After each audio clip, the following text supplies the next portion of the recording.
Des panneaux solaires à perte de vue installés à Blita. 127 344 au total.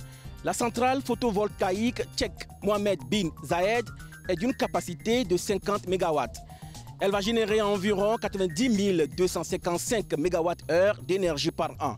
Ce dispositif capteur d'énergie s'étend sur 92 hectares. C'est un grand pas vers l'autosuffisance énergétique au Togo. Le chef de l'État Faure Ressources Singbe met en service cette centrale solaire qui va desservir environ 158 333 ménages. Elle a été financée à plus de 35 milliards de francs CFA par des prêts concessionnels de la BOAD et par le Fonds d'Abu Dhabi pour le développement. Et c'est au grand bonheur des populations pour qui les délestages constitueront de lointains souvenirs. Nous sommes très fiers parce qu'on en manque d'électricité depuis un temps. Et aujourd'hui, le président de la République a pensé à nous, surtout la population de la préfecture de Blita. Et nous sommes très fiers. Nous allons voir dans quelques temps les usines, les industries seront installées dans notre milieu. Là, c'est un développement très assuré. C'est un grand soulagement pour la population.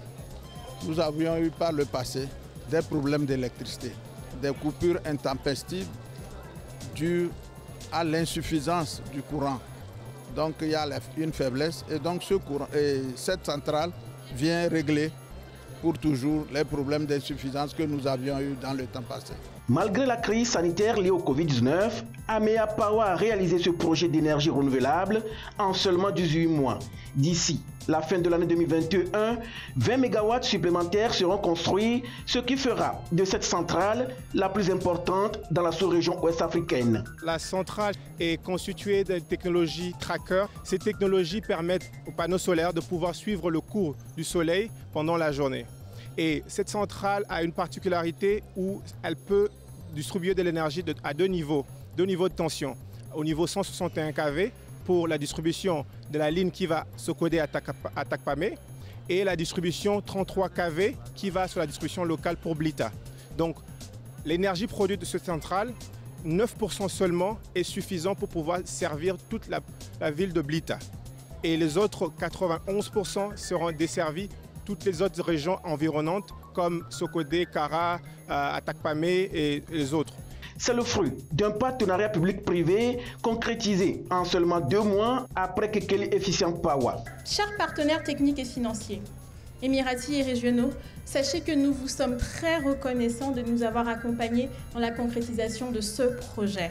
Excellence, Monsieur le Président de la République, par votre détermination à promouvoir le renforcement de la démocratie, de la sécurité, de la stabilité, de la consolidation de l'état de droit, des services sociaux de base, de la protection sociale, de la solidarité nationale et de l'amélioration du cadre de vie. Vous avez nourri en chacun de nous la conviction que vos engagements deviendront des actes. La conviction de réveiller en chacun de nous ce déclic patriotique. Ce projet n'a pas été qu'une réussite des partenaires et des entreprises qui ont contribué à son succès, mais qu'il a surtout impacté la vie de plusieurs jeunes Togolaises et Togolais qui ont mis leur savoir-faire à contribution dans ce vaste chantier laborieux. Pour Hussein Al-Nouas, président de Améa Power, le Togo a été choisi pour ce premier projet d'énergie renouvelable à grande échelle élaboré par un producteur énergétique indépendant parce qu'il constitue un carrefour commercial majeur en Afrique de l'Ouest. La construction de la centrale a permis de multiplier les offres d'emploi au niveau local avec 80% des travailleurs. Des jeunes étudiants ont été formés dans les domaines des énergies renouvelables et de montage des panneaux solaires. Pour un espace vert autour de la centrale, des plans ont été mis en terre. Le chef de l'État Faure Ressources Singbe a planté du caillasse sénégalensis.